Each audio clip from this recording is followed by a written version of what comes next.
और ट्यूशन पढ़ा करके अपना परिवार का भरण पोषण करते हुए इस बच्चे को मैंने हर महीना कभी भी पैसा नहीं भेज पाया कि 25,000 30,000 दे पाऊँ, लेकिन मुझे उम्मीद है कि आप लोगों का सहयोग और बच्चा इस जगह पर पहुंचा, इसके लिए उससे धन्यवाद। का कंपटीशन एग्ज़ाम पास करना, इसमें अच्छा खासा अमाउंट भी खर्च करना पड़ता है, तो फिर कैसे ये संभव हुआ आंटी? बाकी चीज़ों को हम लोग इग्नोर करते थे। अच्छा, और उसकी जो ज़रूरत थी उसको उसको पूरा करते थे पहले। प्राथमिकता देते थे कि उसको देना है, बाकी देख लेंगे बाद में। और आर्थिक स्थिति तो ये है कि ये पवना नदी का देन है कि मेरे पास मात्र 54 डिसमिल ज़मीन है। अच्छा, और वो भी नदी में समाहित है। मैं गरीबी को मैं इस रूप में नहीं लिया कि मैं गरीब हूँ, अपने बच्चे को नहीं पढ़ा सकता हूँ। बच्चे के अंदर मैंने एक जज्बात को पैदा किया कि तुम्हें कुछ करना है।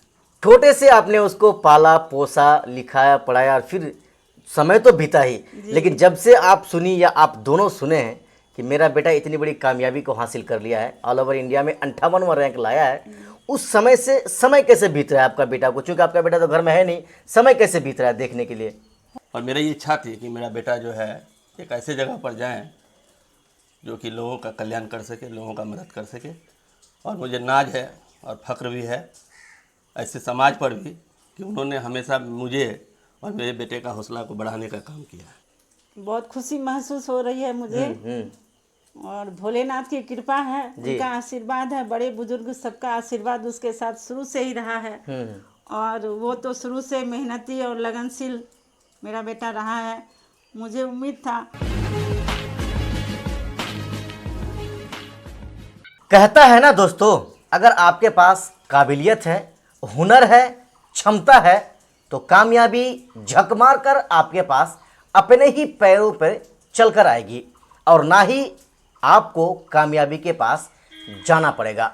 ऐसा ही एक बेमिसाल मिसाल और नमूना देखने को मिला है किशनगंज जिले के ठाकुरगंज प्रखंड के रसिया पंचायत के खानाबाड़ी का है।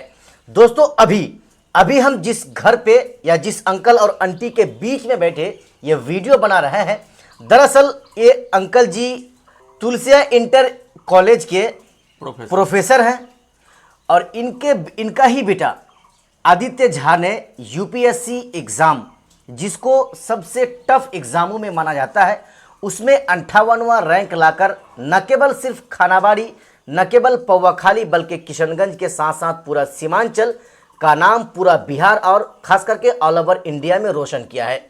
हम यहाँ पर पहुँचे हैं चूँकि वो आदित्य झा सर यहाँ पर मौजूद नहीं हैं, वो अभी दिल्ली में हैं और कल वो अपना घर पहुँचेंगे जैसे हमें पता चला है। हम पहुँचे हैं ठीक उनके ही पिता और माता के पास, इनसे थोड़ी सी बातें करेंगे और जानने का प्रयास करेंगे कि आखिर उनका बेटा जो इतनी बड़ी कामयाबी को हासिल किया है, कैसा वो महसूस कर रहे हैं। सबसे पहले चाचा, खबर तो मिल गई होगी आपका बेटा ऑल ओवर इंडिया में 58वां रैंक लाकर यूपीएससी का एग्ज़ाम पास किया है। देखो, ये मुझे परसों मेरे बेटा के ही द्वारा मैं फ़ोन किया गया लगभग 8:30 बजे रात में कि पापा आईएफएस का जो रिज़ल्ट निकल गया है और मैं उसमें सफलता प्राप्त किया है और मुझे 58 रैंक प्राप्त हुआ।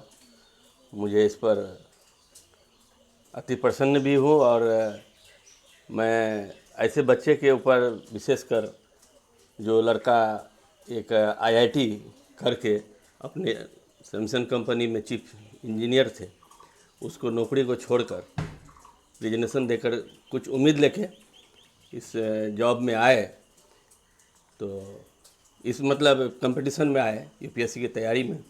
अच्छा खासा सैमसंग कंपनी में उनको आपको पैकेज था, लेकिन उनकी एक दिल में एक ख्वाहिश थी और मेरी भी एक ख्वाहिश थी, हमेशा एक इच्छा थी कि इंसान का जन्म एक बार होता है और मैं चाहता था कि वो समाज के लिए कुछ कर पाए जी। और इन्हीं चूँकि सैमसंग कंपनी में रह के भी समाज के लिए, देश के लिए कुछ करते ही ये लोग, लेकिन व्यक्तिगत तौर पर जब कोई किसी पदाधिकारी बन जाता है तो वो समाज में गरीब असहाय व्यक्तियों का भी मदद करता है। और मेरी इच्छा थी कि मेरा बेटा जो है एक ऐसे जगह पर जाए जो कि लोगों का कल्याण कर सके, लोगों का मदद कर सके। और मुझे नाज है और फ़ख्र भी है ऐसे समाज पर भी कि उन्होंने हमेशा मुझे और मेरे बेटे का हौसला को बढ़ाने का काम किया है। सर बहुत कुछ झेलना भी पड़ा होगा उनको यहाँ तक पहुँचाने के लिए आपको। मुझे सबसे पहले स्थिति में बता दूं कि मैं जिस कॉलेज में हूँ उस कॉलेज में तनख्वाह नहीं मिलती है जी। और 2017 से ही तनख्वाह नहीं मिली है।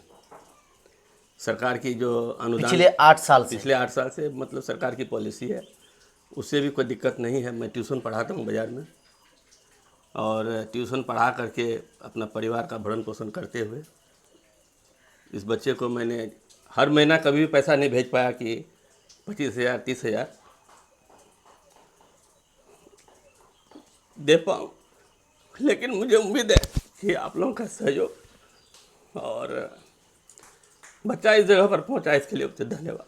बहुत भावुक हो रहे हैं चाचा आप, मतलब उनका दास्तां को बयां करते करते आपकी आंखों से आंसू आ रहे हैं। इस चीज़ को हम भी समझ सकते हैं कि एक माँ बाप या एक जो है पिता, गरीब पिता जो गरीबी में रहकर अपना बेटा को इतना दूर और इतना बड़ा मकाम में पहुंचाता है। बहुत कुछ आपने सहा होगा इसके पीछे, चूँकि आपने कहा है कि हम जिस कॉलेज के प्रिंसिपल हैं वहाँ पिछले प्रोफेसर टीचर हैं, तो पिछले 8 साल से आपको उसमें तनख्वाह भी नहीं मिला है। फिर भी आपने कैसे इसको मैनेज किया सर इसके पीछे, चूँकि अच्छा खासा अमाउंट भी पड़ा होगा नहीं, उनको पढ़ाने में। हर महीना मैं अपने स्तर से जो होता था किस्त वाइज कभी 7,000 कभी 10,000 पैसा भेजते रहता था अपना बेटा के और लिए। मेरे बेटे के लिए। और मेरी वाइफ भी महिला सुपरवाइज़र है बाल विकास परियोजना में जी।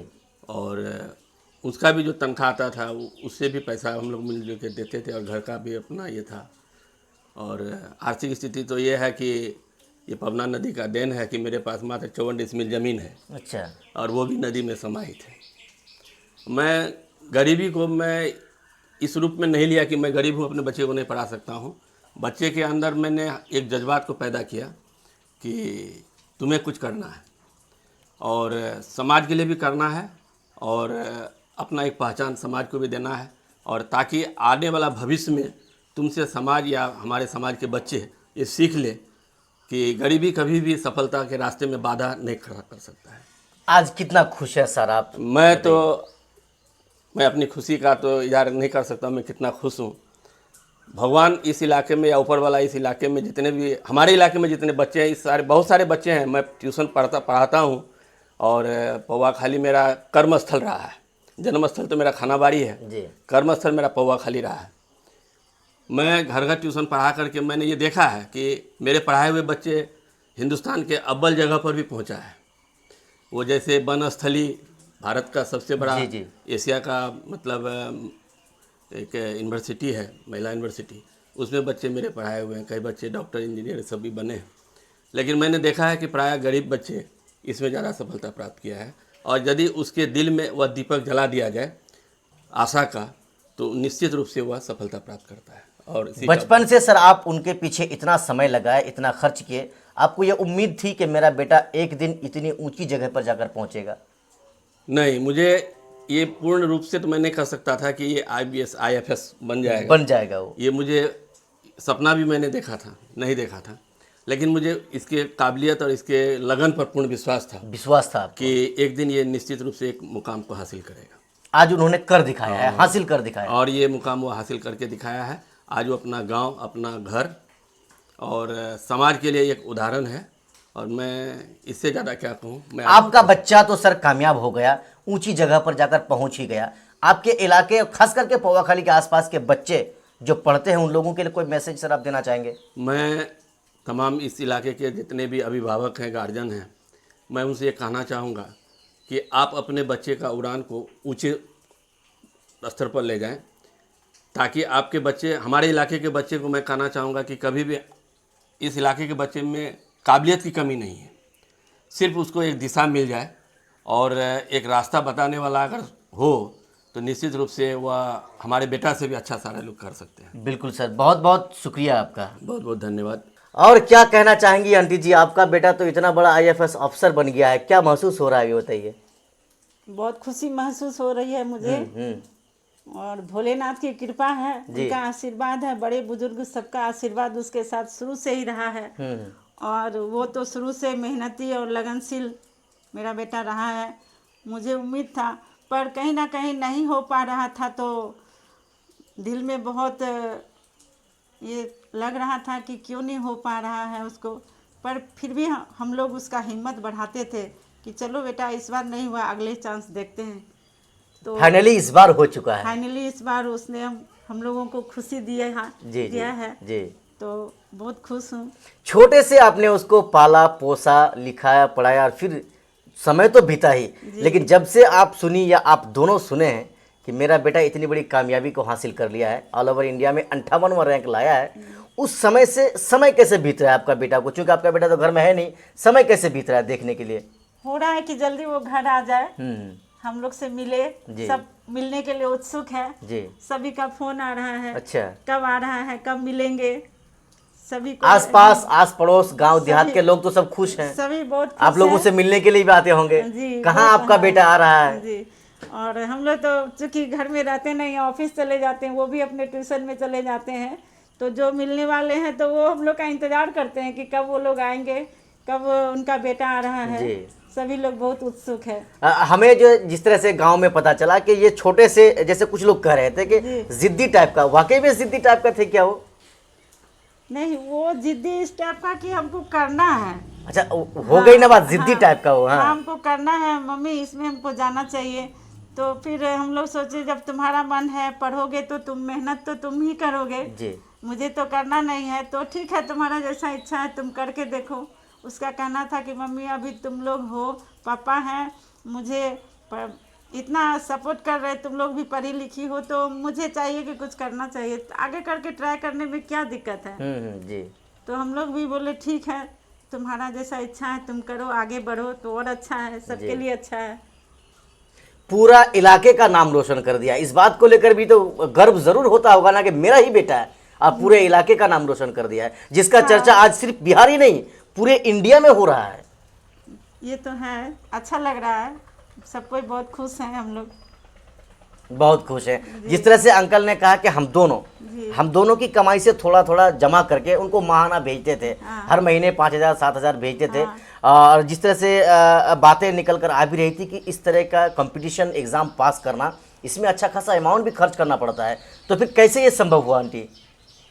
बाकी चीज़ों को हम लोग इग्नोर करते थे। अच्छा, और उसकी जो जरूरत थी उसको पूरा करते थे, पहले प्राथमिकता देते थे कि उसको देना है, बाकी देख लेंगे बाद में। मैं घर में हो ना हो, पहले उनको पूरा करना है। और आज उनका फल मिल चुका है जी, उनका फल मिल चुका है। बेसब्री से बेटा का इंतजार होता होगा। हाँ, तो उसका पहले कहना था कि अभी कुछ लेट लगेगा, वहाँ कुछ फॉर्मेलिटीज़ है पूरा करना पड़ेगा। तो फिर हम लोग बोले ठीक है, देख लो जैसा हो फिर खबर करना। तो फिर कल रात में बताया कि नहीं मम्मी अभी उसमें देर है, मैं आ रहा हूँ। तो ठीक है, आ जाओ। अभी यहाँ भी सब मिलने के लिए सब उनका इंतज़ार कर रहा है। एक मम्मी पापा का या उनके जो पेरेंट्स होते हैं, उनकी जिम्मेदारी, कई जिम्मेदारियां होती हैं। पहली जिम्मेदारी तो आप दोनों ने मुश्किलों के साथ उसका सामना भी किया और उस जिम्मेदारी को निभा भी दिया। आगे तो और भी जिम्मेदारियां हैं जिनको पूरा करना है। आगे ईश्वर की मर्जी, जी, धीरे धीरे यहाँ तक आया है तो आगे भी हो ही जाएगा। आगे भी हो ही जाएगा, मुझे पूर्ण विश्वास है जी, भगवान की। चलिए, पूर्ण विश्वास है। ये थे हमारे साथ अंकल जी और आंटी जी, जो आदित्य झा, जिन्होंने ऑल ओवर इंडिया में खास करके यूपीएससी का एग्जाम देकर 58वां रैंक लाया है। उनका इंतजार सभी को है, सिर्फ उनके पेरेंट्स को ही नहीं, पूरे इलाके वासियों के बेसब्री से उनका इंतजार हो रहा है कि कब वो आए और जिस बस्ती से, जिस गांव से वो पला बढ़ा पढ़ा लिखा, उस गांव में एक बड़ा अधिकारी बनकर कब वो अपना पैर रखे। बाकी दोस्तों, आपने हमारा इस पूरा वीडियो को देखा, हमें भी पूरा और बेसब्री से इंतजार है कब आदित्य झा सर यहाँ पर पहुंचे और कब हम उनसे बातें करें।